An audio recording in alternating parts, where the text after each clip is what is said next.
या समाजाच्या न्यायासाठी गोरगरिबांचे लेकरं मोठे व्हावेत म्हणून हे आमरण उपोषण आत्ता मी बसलोय, सुरू झालंय। मी माझ्या मतावरती ठाम आहे, मी आमरण उपोषणावरती ठाम आहे। ही प्रशासनानं परवानगी नाकारलेली नाही आहे, ही सरकारनं जाणून बुजून नाकारलेली आहे। गृहमंत्र्यांनी जाणून बुजून षडयंत्र केलेलं आहे। यामुळं काही कारण नसताना नाकारली, काहीच कारण नसताना नाकारली। आणि माझं विशेष करून महाराष्ट्रातल्या जनतेलाही सांगणं आहे की कामाच्या दिवसात आंतरवालीकडं कोणीही येऊ नका, मी खंबीर आहे लढायला। कामं बुडवायचे नाही आहेत, याचा अर्थ परवानगीचा काही नाही आहे, परंतु कामं सोडून एकाही मराठ्यांनी इकडे यायचं नाही। याचबरोबर महत्त्वाचं आहे की जालना जिल्ह्यातल्या कलेक्टर साहेबांना, पंचाळ सरांना आणि SP साहेबांना माझी विनंती की ज्या आजूबाजूच्या गावाच्या लोकांना निवेदन दिलं आहे ते लोक, आमच्या येणारे लोक हे स्वयंपूर्तीनं स्वतःहून भेटायला येणार आहेत, त्यांना जाणून बुजून त्रास दिला जाणार आहे। हे ठरवून केलेलं षडयंत्र आहे। गाडीला मुद्दाम इकडं तिकडं लावलं म्हणणं, येणाऱ्या जाणाऱ्यांना शिव्या देणं, येणाऱ्या जाणाऱ्यांच्या गाडीला ही करणं, किंवा त्यांच्याच कोणाच्या गाड्या लावलेल्या असल्या तर तेच फोडणार आहेत स्वतः आणि मराठ्यावर नाव घालणार आहेत। ही सगळी कायदा सुव्यवस्था न बिघडू देण्याची जबाबदारी SP साहेबांची आणि कलेक्टर साहेबांची आहे, आणि गृहमंत्र्यांची सुद्धा आहे, मुख्यमंत्र्यांची सुद्धा आहे। आमच्या माणसाला धक्का लागता कुठंही कामा नये, कारण ते निवेदनच याच्यासाठी दिलेले आहेत की त्यांना जातीय तेढ निर्माण करायचा आहे, मराठ्यांना करायचा नाही। जर काही झालं तर याला जबाबदार हे आजूबाजूचे निवेदन देणारे असणार आहेत, कारण निवेदन देऊन गोरगरिबांचं आंदोलन मोडीत काढायचं आणि उगा जातीय रंग द्यायचा हे ते काम करणार आहेत। याला सगळे जबाबदारी ते पुरे गावावर आणणार आहेत। जर काही झालं तर ह्या गावकऱ्यांना तुम्हाला काय करायचं आता ते तुम्हाला समजतंय, परंतु ही सगळी SP साहेबांची, कलेक्टर साहेबांची जबाबदारी, हे निवेदन देणारे जातीय तेढ करून जातीय दंगली करणार आहेत, ही सगळी जबाबदारी त्या गावची राहणार आहे। आणि पुऱ्या महाराष्ट्रातल्या मराठा समाजालाही सांगतो की आपण शांत राहायचं, यांना काय करायचं करू द्या, नंतर बघू काय करायचं।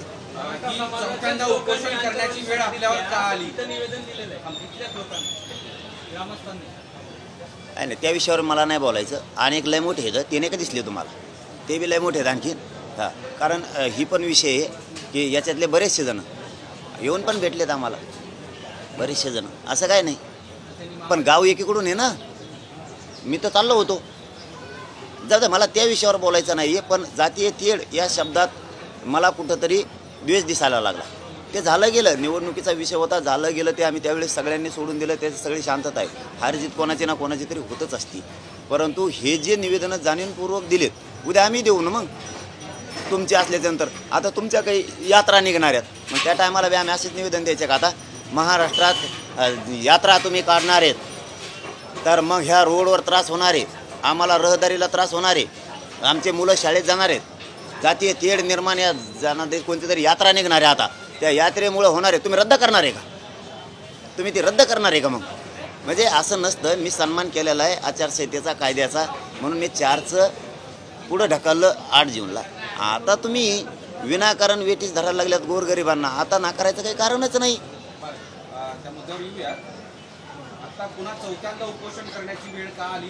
कुठले मुद्दे असणार आहे ते उपोषणाच्या वेळेस मागणीचे? सरकारनं, शिंदे साहेबांनी, गृहमंत्री फडणवीस साहेबांनी सगळ्या सोयऱ्यांची आदेश काढलेला, ती अधिसूचना, तिची अंमलबजावणी तात्काळ लगेच करण्यात यावी, यासाठी हे आमरण उपोषण सुरू आहे। त्यासाठी हे आमरण उपोषण सुरू केलेलं आहे। मराठा आणि कुणबी एकच आहे, हा कायदा पारित करण्यासाठी तुम्हाला आधाराची गरज लागते, तर 57 लाख नोंदी सापडलेल्या आहेत, तोही कायदा तुम्ही पारित करू शकता। तुम्ही फडणवीस साहेबांनी आणि शिंदे साहेबांनी सांगितलं होतं केसेस वापस घेऊ, वापस न घेण्याऐवजी महाराष्ट्रातल्या लाखो मराठ्यांच्या पोरांवरती केसेस दाखल केल्यात विनाकारण, त्याही मागं घेण्यात यावं। हैदराबादचं गॅजेट लागू करण्यात यावं, सातारा गव्हर्नमेंटचं, बॉम्बे गव्हर्नमेंटचं गॅजेट लागू करावं। अनेक जे जे विषय आमचे त्याच्यात ठरलेले ते लेखी स्वरूपाचे सरकारकडं, ते तातडीनं करावेत।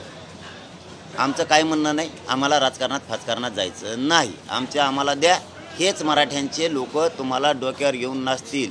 माझ्या शब्दाचा अर्थ समजून घ्या, सरकार असाल तर, मला राजकारणाकडे जायचं नाही, हेच मराठ्यांचे लोक तुम्हाला पुन्हा डोक्यावर घेऊन नसतील, पण आम्हाला द्या, मला आणि माझ्या मराठा समाजाला राजकारणात जायचं नाही। परवानगी न देणं हा सरकारच्या रणनीतीचा भाग असू शकेल? 100% निवेदन देणाऱ्याला दोष देऊन उपयोगच नाही, त्यांनीच घडवून आणलं हे षडयंत्र। 10 महिने का नाही दिलं? 10 महिने का नाही दिलं? हे सरकारचंच षडयंत्र आहे। सरकारलाच आंदोलन मोडीत काढायचं आहे गोरगरीब मराठ्यांचं। गोरगरीब मराठे मोठे होऊ द्यायचे नाही, हे त्यांचं स्वप्न आहे, हे त्यांनीच केलं. पाटील, उत्तरवादी सराटीमध्ये 300 पोलिसांचा बंदोबस्त आहे. राईट कंट्रोल म्हणजे दंगा नियंत्रण पद्धत आहे. SRPFच्या 4 तुकड्या तैनात आहे. जालन्याचे पण 150वर पोलीस आहे.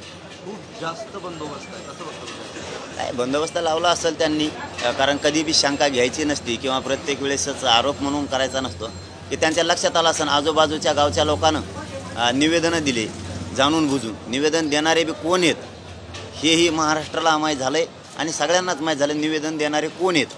त्याच्यामुळं त्यांना वाटलं असेल इथं जातीय दंगल ते करतील, जातीय तेढ निर्माण करतील, म्हणून गावाच्या सुरक्षेसाठी लावला असं असा अंदाज आहे. नसतं मग आम्हाला दोपटायला लावले असतील, दोन्हीपैकी एक काहीतरी. एक तर आता तुम्ही बोलताना असं म्हणाले की यात्रेचा विषय तुम्ही काढता. नाही, नुसता यात्राच नाही. हे बघा, मी परवावी सांगितलं होतं की अंबड तहसीलला कडक आचारसंहितेत उपोषण सुरू होतं, कडक आचारसंहितेत. मग ते कसं काय चाललं? मी DYSP साहेबाला विचारलं हे, मग आम्हालाच का आचारसंहितेचं कारण कित्येक तरी सुरू होते. मग आता मी त्यांना एक उदाहरण दिलं. समजा आता अंबड तहसील समोर जर उपोषण बसलं किंवा आंदोलन बसलं एखादं, तर अंबडच्या जनतेनं येऊन म्हणायचं का इथं हे बसल्यामुळं आम्हाला रहदारीला त्रास होतो, जाते तेढ निर्माण होईल.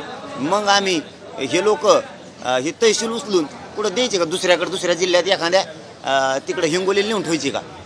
असं चालतं का? समजा एखाद्याचं दुकान आहे मोठं किंवा एखाद्याचं बी भरणाचं दुकान आहे मोठं किंवा अनेक काही दवाखाने आहेत, काही पण आहे, पेट्रोल पंप आहेत. मग आम्ही जर म्हणलो त्या गाड्यात लय रहदारी होती, माझं हे निवेदन आहे आणि तुम्ही काय करा, याच्यामुळं लय त्रास होतो आम्हाला, जीवनात येता जाताना जाते तेढ बी निर्माण होईल आणि यामुळं आम्हाला खूप त्रास होतो रहदारीला, आमचे विद्यार्थी शाळेत जायला त्रास होतो, तर मग ते उचलणार आहेत का तिथून? ती वस्तू आम्ही सांगितलेली. आता उद्या मोदी साहेब शपथविधी घेणार, मी निवेदन पाठवतोय, त्यांनी शपथविधी घेऊ नये, त्याच्यामुळे जनतेला खूप त्रास होतो, मग घेणार नाहीत का ते? असं नसतं हो, असं नसतं.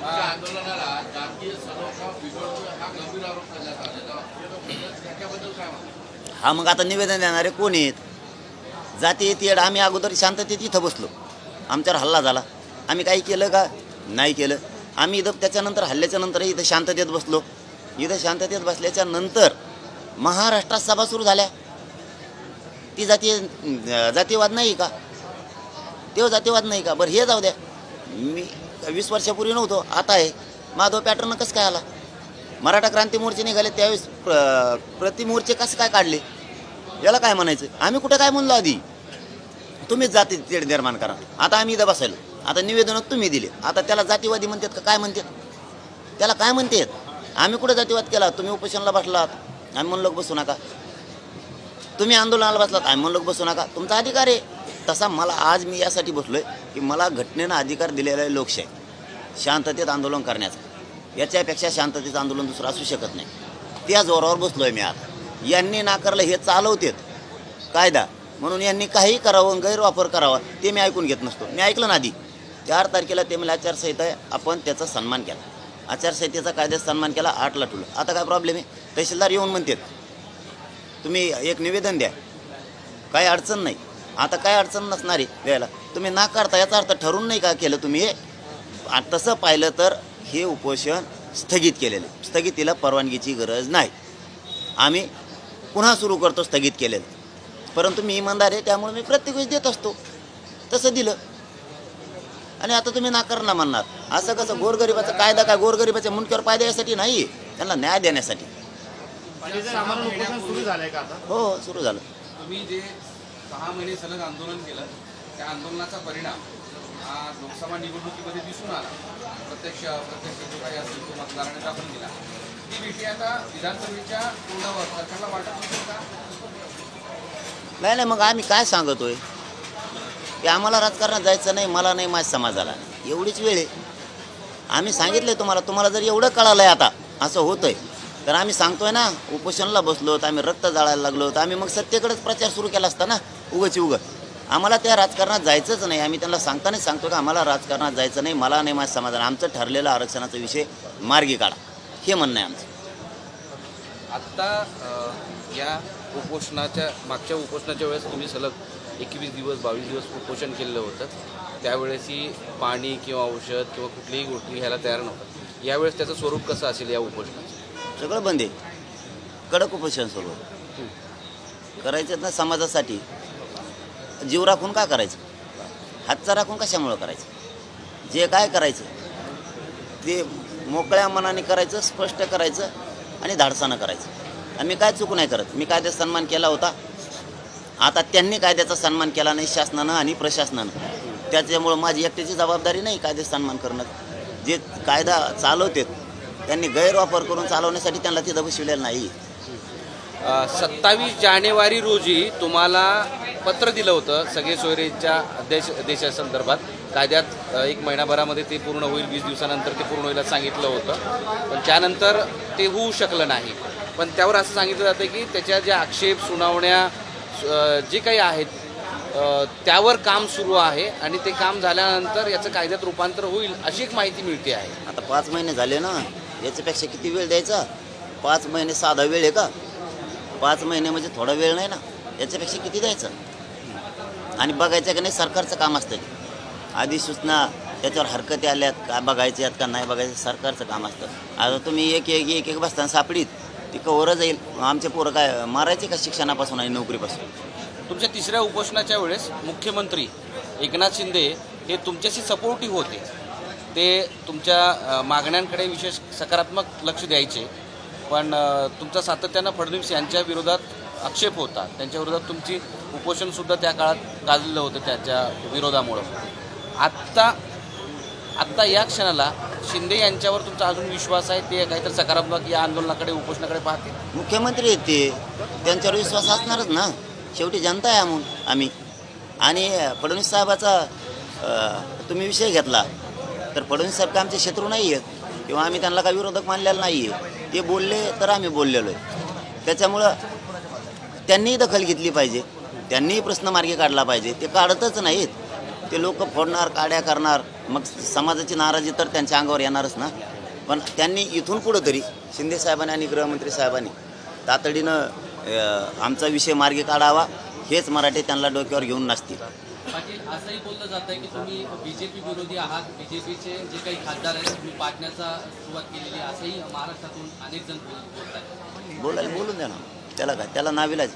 त्याला कोण काय बोलावं, ज्याचा त्याचा अधिकार आहे. ते बोलणाऱ्याला नाही गिनत आम्ही आमच्या प्रश्नावरती ठाम आहेत. आम्हाला गोरगरिबांचे मराठीचे लोक मोठे करायचे, लेकरं मोठे करायचे, त्याच्यासाठी. ते बोलणारा फलणाऱ्यासाठी नाही मी.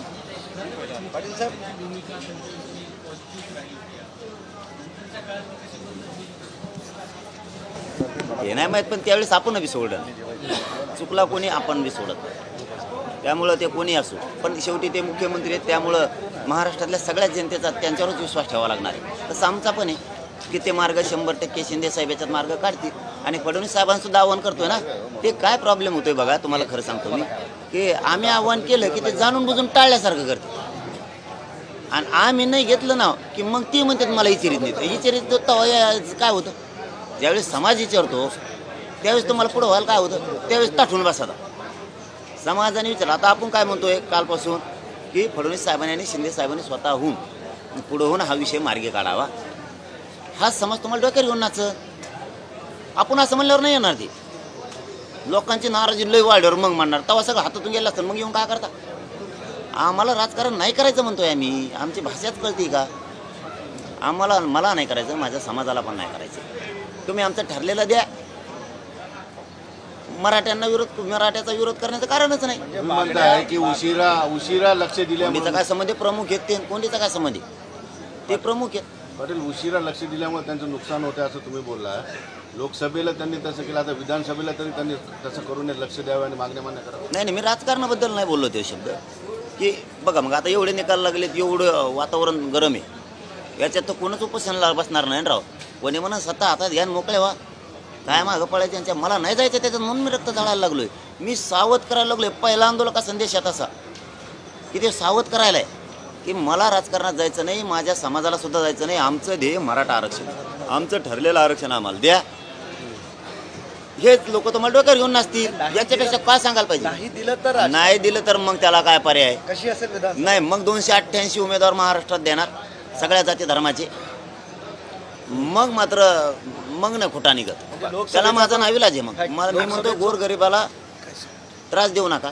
गोरगरिबाला मला नाविलाजानं देणारं मग बनावं लागणार. त्याला जबाबदार तुम्हीच असणार आहेत. आणि तुमच्या भाजपमधल्या सत्ताधाऱ्यातले जेवढे आमदार आहेत त्यांनाही सांगतो, तुमच्या नेत्याला जाऊन सांगा त्यांचं ठरलेलं द्या. नसता तुम्हाला बोलायला जागा राहणार नाही. मी राजकारण करतोय काय करतोय म्हणून तुमच्या नेत्याकडे जाऊन ठरलेलं द्यायचं सांगा. परत बोंबलू नका. ते आमदारामध्ये बोंबलत असते. पण फक्त भाजपच का, इतर पक्षाचे का? म्हणलं मग घेतले ना होते 2-3 भाजप शिवसेना म्हणलंच ना, सगळेच म्हणतोय ना मी. म्हणजे मी काय लोकसभेत विरोधी पक्षावाले जा हां बस का, पण आमचा आम्हाला द्या, आम्हाला राजकारणात नाही यायचं, पण या उपोषणात तो प्रश्न मिटवा. लोकसभेत तुम्ही छोटासा हिसका दाखवला, विधानसभेत मोठा असेल मग. नाही मी स्वतःच जाणार त्याच्यात. मी स्वतः नाव घेऊ पाडिणार, आता सुप्त होते नाव नंतर उघड. घेऊ पाडिणार. नाही राजकारणात आपण नाही जाणार, उभा नाही राहणार. गोरगरिबांना देणारा बनवणार, सगळ्या जाती धर्माच्या लोकांना देणारं बनवणार. मराठा ताकदीनं उभा राहणार त्यांच्या पाठीशी. मग कोणत्या जातीचा उमेदवार असतो? विधानसभेच्या तोंडावर हे शेवटचं उपोषण असेल आणि याच उपोषणावर सरकार निर्णय घ्यावा, नाहीतर तुम्ही राजकारणात म्हणजे तुम्ही 288 उभे करणार. नाही नाही, मग पर्याय काय आमच्या पुढं? आम्ही उपोषणाला बसून तुम्हाला सावध करावलं की द्या, तुम्ही देत नसाल तर आमच्या पुढं पर्याय काय? मग पर्याय काय? बरं, आश्वासन वगैरे तर याही वेळेस सरकार देईलच ना. आश्वासनावर की यावेळेस थेट अंमलबजावणीवर? आता आमच्या दारात उघडी देत उघडत नाही कुठं सरकारला चर्चेला यायला. यावेळेस नेत्यांना येता येईल ना. बघू नाही नाही बघा, आता हे आंदोलन आहे, दरवाजे तर चर्चेचे खुलेचे. तुम्ही लढवणार आहे, मात्र पक्ष स्थापन करणार आहेत की मग आघाडी असणार आहे किंवा काय करणार? नाही नाही, ते आताच कसं ते पुढे सांगू ना. काय काय राजकारणात सांगत नसते जणू. 27 जानेवारी 2000 हा मग 27 शिकेलं मला जानेवारी त्यांनी. 2023 रोजी तुम्हाला पत्र दिलं होतं आणि त्यावेळेस मुख्यमंत्री असं म्हणाले होते की आता विषय मार्गी लागलेला आहे. वाशीमध्ये लागलाय, पण मग आम्हाला आणखी प्रमाणपत्र मिळणार ना सगळ्या सोयऱ्याला. ज्या नोंदी मिळाल्या त्या नोंदीच्या आधारावर ज्या मराठ्यांच्या नोंदी नाहीत त्यांना प्रमाणपत्र मिळत नाहीत. सगळ्या सोयऱ्याची अंमलबजावणी होऊन आम्हाला त्यातून एक पत्र बघायचंय. चला मराठ्यांचा हट्ट जो आहे, जी मागणी हक्काची ती मिळाली. बरं, आता त्याच्यानंतर अंमलबजावणीचा मुद्दा राहिलेला होता, त्याच्यावर सूचना आणि हरकती येणार होत्या, तर त्याला सुद्धा आता 5 महिन्याचा कालावधी आहे. तर यानंतर तुम्ही काही फॉलोअप घेतलाय का सूचना आणि हरकतीसाठी, आणि त्याच्याबद्दल काय सांगा? नाही, फॉलोअप देण्याचं काम, माहिती देण्याचं काम सरकारचं असतं. त्यांनी दिली नाही. आणि हे बघा 5-5 महिने किती हरकत आला तरी 5-5 महिने लागत नाही. हा, यंत्रणा काय कमी नाही, कर्मचारी काय त्यांच्याकडे कमी नाहीत असं काही नाही. यंत्रणा भरपूर आहे. करायचं आहे की नाही का टाळाटाळी करायची हे त्यांच्यावर असतं. त्याच्यामुळे आम्ही 5 महिन्याचा वेळ दिलेला आहे. 4-5 महिने झाले त्याला, आता वेळ देऊ शकत नाहीत आम्ही. आता हा पावसाळ्याचा पेरणीचा काळ आहे, कामाचा काळ आहे. अशा स्थितीमध्ये लोक इकडे येऊ शकत नाहीत असं चित्र आहे. त्यांना तुमचं आवाहन काय? मी 3 दिवसापूर्वीच केलं आव्हान, आजच नाही. एकाही मराठ्यांनी इकडं आंतरवालीकडे यायचं नाही. आपली उपजीविका ही शेतावर भागती, आपण त्याच्यावर वर्षभर जगतोय. आपल्या आधी पेरणी करायची, सगळे कामं करायचे आणि मग इकडे यायचं. मी आहे ना इकडं. आता मराठी एक आहेत का नाहीत हे उभ्या जगानं बघितल्या. हां, त्याच्यामुळं काही गर्दी करायची गरज नाही, एकजूट दाखायची गरज नाही. सगळ्याला आधी वाटत होतं मराठ्यांचं एकजुटीचं किंवा सभेचं रूपांतर मतात होणार नाही. त्याच्यामुळे ते झालेलं आहे. त्यामुळे इकडं आल्यानेच गर्दी एकजुटी असं थोडंच आहे. काही गरज नाही. कामं सोडून येऊ नका. मी एकटा पठ्ठ्या तुमचा मुलगा म्हणून इथं लढायला तयार आहे. तुम्ही एक आवाहन केलं होतं की कोणाच्या उमेदवाराला तुम्ही काही पाठिंबाही दिला नव्हता, कोणाला विरोधही केला नव्हता, तरी सुद्धा समाज एकवटला हो कोरडं तुमच्या मागे निवडणुकीच्या दृष्टीनेही. मी काय वाईट केलं? मी काय वाईट केलं? मी समाजाच्या लेकरासाठी, त्यांची लेकरं मराठ्यांची मोठी व्हावीत म्हणून लढतोय, मरायला तयारी. मी काय वाईट करतो? ते मला मुलगा मानणारच ना माझा समाज. त्यामुळे फक्त माझं काम जे होतं ते मी त्यांना सांगितलं आहे की तुम्ही इकडे यायचं नाही, शांततेत राहायचं. अजय येतील ते, याचा अर्थ असा नाही की तुम्ही येऊच नका. कामं बुडवून यायचं नाही कुणी. आपली शेत आधी बघायचं, कारण ह्या आरक्षणामुळे समाज मोठा होणार आहे, शेतामुळं पण होणार आहे. इकडं एकीकडून वर जायचं आणि एकीकडून खाली यायचं असं व्हायला नको. दोन्ही बाजू आपल्याला सांभाळायचं. आरक्षण पण मिळवायचं आणि शेती पण कसायची, शेती पण पिकवायची. आता मुद्दा असा आहे की मागच्या वेळेला गावागावात तुमच्या सगळ्या समर्थकांनी उपोषणं केले होते, वेगवेगळ्या पद्धतीचे आंदोलनं सुद्धा सुरू होते. आता तुम्ही लोकांना म्हणताय तुमच्याकडे नका येऊ, मात्र ज्याला या आंदोलनात सहभागी व्हायचे तर त्यांनी गावागावात काही उपोषणं करायचे का, कसं काय करायचं? नाही नाही, काहीच नाही करायचं. गावागावात महाराष्ट्रभर आपण कुठलाच प्रोग्राम दिलेला नाही आंदोलनाचा. कोणताच प्रोग्राम दिलेला नाही. त्याच्यामुळं गावोगावात कोणते आंदोलनं नसणार आहेत, कामाचे दिवस आहेत ना, कोणते उपोषणं नसणार आहेत, तर काहीच नसणार आहे. जे येतील कामं संपल्याच्या नंतर ते इथे येतील, भेटतील, आशीर्वाद देतील आणि पुन्हा वापस जातील. कारण पावसाचे दिवस आहेत, इथं पण चिखल आहे भरपूर. त्यामुळे त्यांची गैरसोय व्हायची नाही, येऊन जाऊन करू शकते. पाटील साहेब, तुम्ही आतापर्यंत टप्प्याटप्प्यातनं उपोषण केलेलं आहे, म्हणजे प्रत्येक उपोषणातले तुम्ही टप्पे पाडलेले होते. या 2 दिवसानंतर असं करणार, 3 दिवसानंतर आम्ही पाहिलं. तर या उपोषण जे आहे यातला काही टप्पा आहे का? नाही, एक पण टप्पा नाही, एकही टप्पा दिला नाही. आपण प्रोग्राम दिलेला नाही राज्याला आंदोलनाचा, कारण आपल्याला आंदोलन करायचंच नाही आहे. कारण शेतीचे काम आहेत, सगळे शेतीचं वाटोळं होईल तिकडं, सगळे शेती पडत. त्यामुळं आपण कामं करायचे. इथं मी खंबीर आहे आता, त्याची काही काळजी करायची गरज नाही. कामं संपल्याशिवाय इकडं कुणी यायचं नाही. त्याचा अर्थ वेगळा कुणी काढायची गरज नाही की मी येऊ नका म्हणतो, असं नाही. काम बुडून यायचं नाही. उपोषणाच्या संदर्भातला नेहमीचा एक प्रश्न तुम्ही असतो. म्हणताय की फार मोठा काळ झाला, कुठलाही अपडेट तुम्हाला आलेलं नाही. इन बिटवीन सरकारचं कुणी तुम्हाला भेटलंय का, माहिती अपडेट दिली आहे का, किंवा सरकारने तुमच्याशी संपर्क करावा का? काय संपर्क करायला मी कुठं नाकारलंय का? वा सरकारने येऊ नये, चर्चा करू नये, आंतरवालीत येऊ नये असं मी कधीच म्हणलो नाही. ती त्यांची जबाबदारी आहे, त्यांची जबाबदारी आहे. कायदा सुव्यवस्था बिघडू नये ही सरकारची जबाबदारी, प्रशासनाची. आंदोलकाची भेट घेणं, चर्चा करणं, त्यांच्या मागण्या देतोय ही करणं, ही चर्चा करण्याची जबाबदारी त्यांची, जनतेची नाही. जनता ही त्यांची असती. पण ते आता जर राजकारण करायला लागले आंदोलनात तर त्यांना फटका तर बसणारच. चलो धन्यवाद. या एक प्रश्न असा आहे की जानेवारीमध्येच तुमच्या उपोषणाच्या वेळेस उच्च तंत्र शिक्षण मंत्र्यांनी एक पत्र काढलं होतं की मुलींना KG to PG शिक्षण फ्री, पण त्या संदर्भातला अजून कुठलाही निर्णय झालेला दिसत नाही. आता प्रवेश सुरू झालेले आहेत, त्यावर तुम्ही काही 1-2 महिन्यापूर्वी पण बोलला होता. हो, मी मागेही सांगितलं होतं, पण वरून निरोप होता तसा आहे की ॲडमिशन सुरू झाल्याच्या नंतर मुलीला मोफत शिक्षण दिलं जाईल. सरकारने ते सुरू केलं नसलं तर सरकारला विनंती आहे की तुम्ही जो JR काढलेला आहे तो लागू करा, त्याची अंमलबजावणी तातडीने करा आणि मुलींना सगळं शिक्षण जे आपण मोफत ठरवलेलं आहे ते शिक्षण मोफत देण्यासाठी सुरू करा. आणि याच्याच बरोबर जे ECBCतून पोरांनी फॉर्म भरलेले आहेत नोकर भरतीसाठी, शिक्षणासाठी, तर ज्यांचे कुणबी प्रमाणपत्र मिळाले त्यांना ECBC सोडून कुणबीमध्ये म्हणजे OBCमध्ये फॉर्म भरता आला पाहिजे. ती ऑप्शन खुला करा, तो बंद केलेला आहे. ज्यांनी ECBCत फॉर्म भरलेत त्यांना ECBCतच राहा म्हणतात. तुझ्याकडं प्रमाणपत्र असलं तरी त्याचा उपयोग घेता येणार नाही असं म्हणतात. तसं सरकारला माझी विनंती, तसं होता कामा नाही.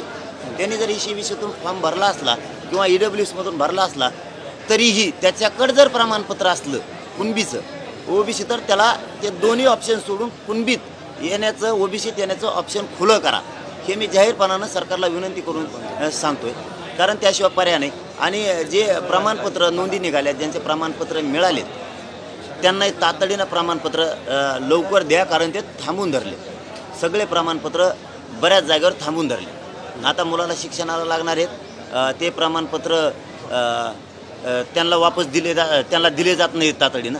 ते ताबडतोब त्याचा सगळ्या काय तुम्हाला सर्वे करायचा आहे काय म्हणते ते सगळं करून ताबडतोब द्या. बंद केलेले ते सुरू करा. पाटील साहेब, पहिलं उपोषण होतं मराठा आरक्षण देण्यासाठी, त्यानंतर त्याच उपोषणाचे ते सगळे प्रश्न सोडवण्यासाठी 3 उपोषणं करावे लागले. आता 4थं उपोषण आलं आहे. या सगळ्या काळामध्ये आता 1 वर्षाचा काळ गेला, मात्र अजूनही तुम्हाला जे हवं आहे ते सरकार देत नाही आहे, मिळत नाही आहे. कुठंतरी फसवणुकीची जाणीव आहे.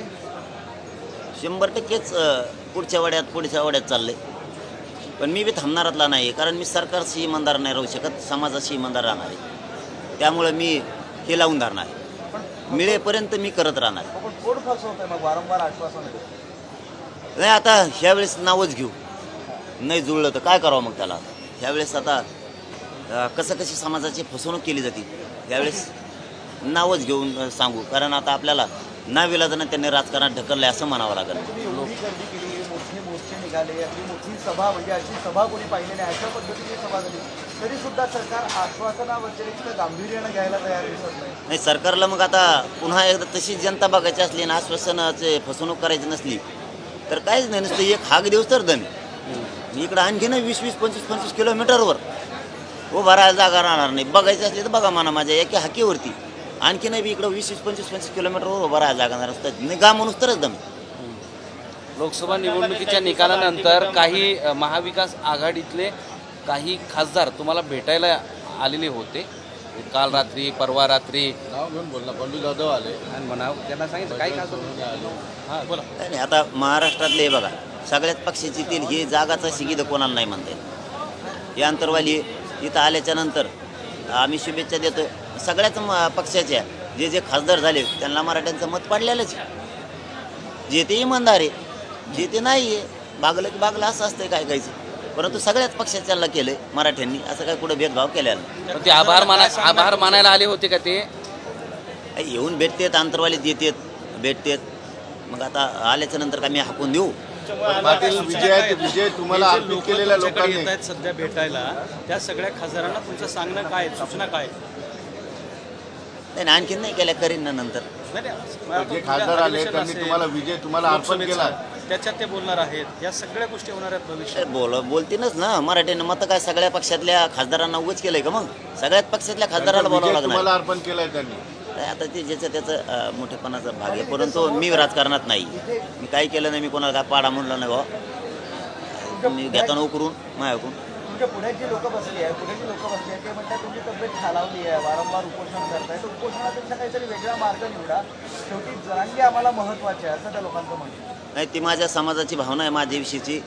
मी मुलगा म्हणून त्यांचं काम करतोय महाराष्ट्रातल्या. त्यांना वाटतं मी उपोषणाला बसल्याच्या नंतर मी गरजेचं आहे. त्यांची ती भावना आहे, चांगली बरोबर आहे, कारण मी त्यांच्या भावनेचा कदरही करतो. पण मायबाप मराठ्यांनो, माझ्यापुढं दुसरा खरंच पर्याय नाही आहे. आपल्याला राजकारणात नको जायचं, तो मार्ग नाही आहे. म्हणून सरकारला सावध करायलो की मी शांततेत उपोषण करतो आहे. माझ्या समाजाचं मला देऊन टाका. माझ्या समाजाला लेकरं आम्हाला मोठे करायचे. समाजाची भावना माझ्याविषयी ठीक आहे, पण आता त्याला नाविलाज आहे. मी तुमच्याच लेकरासाठी लढतो आहे, हे मराठा समाजाला महाराष्ट्राला सांगतो आहे. एक मेला तरी चालत, पण लाखो करोडो लेकरं मराठ्यांचे सुखी झाले पाहिजेत, हे स्वप्न घेऊन मी इथं जीवाची बाजी लावून बसलो आहे. मी कोणताही अतिरेक करत नाही आहे, परंतु नाविलाज आहे. मी एवढ्या वेळेसच माझ्या समाजाचा शब्द ऐकत नाही आहे. समाजाचं म्हणणं आहे मी उपोषण करू नये, परंतु मला नाविलाज आहे. मी आपल्याच समाजाचे लेकरं मोठे व्हावेत म्हणून आमरण उपोषणाला बसतो. तुम्ही खूप आजारी पडले होते, अगदी तुमची किडनी सुद्धा गायब झाली होती, तुम्हीच सांगत होते आम्हाला. त्यांचे डॉक्टर म्हणत होते कुंकड गेली की म्हणून. ते आता ते झालं गेलं, आता नवीन सुरू आहे डाव, नवीन सुरू. आंदोलनामध्ये तुम्ही सर्वपक्षीय जिल्हा परिषद, पंचायत समिती, महापालिका, विधानसभा, लोकसभा या सगळ्या सदस्यांना आवाहन केलं होतं की तुम्ही या आंदोलनाबरोबर या आंदोलनाच्या संदर्भात मराठ्यांचा विषय मांडा, चर्चा करा आणि हा मार्गी लागेल या संदर्भातलं तुम्ही त्यांना आवाहन केलं होतं. यावेळेस तुमचं त्यांना आवाहन का असतं? यावेळेसही माझं आव्हान आहे की मला राजकारणाकडे जायचं नाही. काय काय आमदार म्हणतात ना, अमुक केलं तमुक केलं, आमच्या पक्षाचं असं, आमच्या नेत्याला तसं बोलले, आमका झालं. तर त्या सगळ्या ज्यांचं खूप दुखत आहे मागून पुढून, त्यांना बाबा माझी विनंती आहे की तुम्ही काय करा, तुमच्या नेत्याकडे जा, तुमचा पोटसूळ बंद होईल. मला राजकारणात नाही जायचं खऱ्यानंच, माझ्या समाजाला नाही जायचं. तुमच्या नेत्याला जा आणि सांगा की त्यांचं ठरलेलं देऊन टाका एकदाच. समाजाचं काय आरक्षण ठरलंय, काय विषय ठरले देऊन टाका. आणि नुसत्या सत्ताधाऱ्याबद्दलच नाही म्हणत, तर विरोधी पक्षाचे सुद्धा सगळे जा. आणि ह्या उपोषणाच्या काळातच पुन्हा तुम्ही जाताना 2 वर्षांनी, ह्या उपोषणाच्या काळातच उद्याच तुम्ही तुमच्या नेत्याकडे सगळ्या पक्षाचे जाऊन बसा आणि त्यांना सांगा त्यांचं ज्या ठरलेल्या गोष्टी त्यांना त्या द्या. मला राजकारणात जायचं नाही, माझ्या समाजाला जायचं नाही. माझं दे आणि माझ्या समाजात दे आरक्षण, ते आम्हाला द्या, तिकडं भांडा. पण जर नाही दिलं तर त्याच्यानंतर माझ्या नावानं भाजप, शिवसेना कोण आहेत त्याच्या आमदारांनी बोंबलायचं नाही की असं का करताय. मग तुम्हाला आता संधी दिली आणि विनंती करून सांगतो चला सगळ्या आमदारांना की तुम्ही जा आणि तुमच्या नेत्यापुढं, सरकारपुढं विषय मांडा आणि त्यांना सांगा हे विषय आजच्या आज मार्गी काढा. मला राजकारणात जायचं नाही, उगाच बोंबलाच नाही. मग तुम्हाला बोलायला संधी नाही. मी समाजाला साक्षी ठेवून सांगायला लागलो आहे. आता समाजसुद्धा ऐकतोय चॅनलच्या माध्यमातून की आम्ही समाजाच्या वतीनं सगळ्या आमदारांना विनंती केली, सत्ताधाऱ्यांच्या सुद्धा, की तुमच्या नेत्याकडे जाऊन सांगा की त्यांचं आरक्षण द्या. मग परत तुम्ही म्हणता तुम्ही विधानसभेला कसं काय आले पुढं, तर तुम्हाला सांगितलं ना आता जा, तर तुम्ही जा ते प्रश्न सोडून आणा. आम्ही येत नाही. तुम्ही नाही गेले तर उद्या तुम्ही बोलायचं नाही. समाज तुम्हाला बोलून देणार नाही, कारण तुम्हाला आम्ही जा म्हणून सांगितलंय. समाज एकाही आमदाराला बोलून देणार नाही, कारण तुम्हाला तिकडं जा म्हणलं तर तुम्ही गेले नाही आणि इकडं काय बोंबालता. मग असा समाज तुम्हाला उद्या म्हणणार. तुम्ही प्रश्न सोडवा. धन्यवाद. बरं, दुसरा प्रश्न असा आहे की हे सगळं आता तुम्ही उपोषण सुरू केलेलं आहे, ते उपोषण किती दिवस चालेल हे सांगता येत नाही. मात्र आत्तापर्यंत जे 3 उपोषणं केली होती, त्या उपोषणाला दरवेळेला तुम्हाला आश्वासन दिलं, पण जेव्हा तुम्ही मुंबईत धडकले लाखो मराठीसोबत घेऊन, त्यावेळेला सरकारला जाग आली, त्यांनी तुम्हाला GR दिला होता. आता या उपोषणाला सुद्धा सरकारने जर असं हलक्यात घेतलं तर पुढचं तुमचं पाऊल काय असणार? नाही, मग पर्याय नाही म्हणलं ना मी तुम्हाला. मग पर्याय नाही पुढं आम्हाला. नाविलाजानं देणारं बनावं लागणार आहे गोरगरीब मराठ्यांना, गोरगरीब जनते. चलो, धन्यवाद. पुढचं पाऊल थेट देश विदेशातील प्रत्येक घडामोडींचे लाईव्ह अपडेट मिळवण्यासाठी आता साम टीव्हीच्या सर्व सोशल मीडिया प्लॅटफॉर्मला लाईक, फॉलो आणि सबस्क्राईब करा. तसंच सर्व नोटिफिकेशनसाठी बेल आयकॉन प्रेस करायला विसरू नका.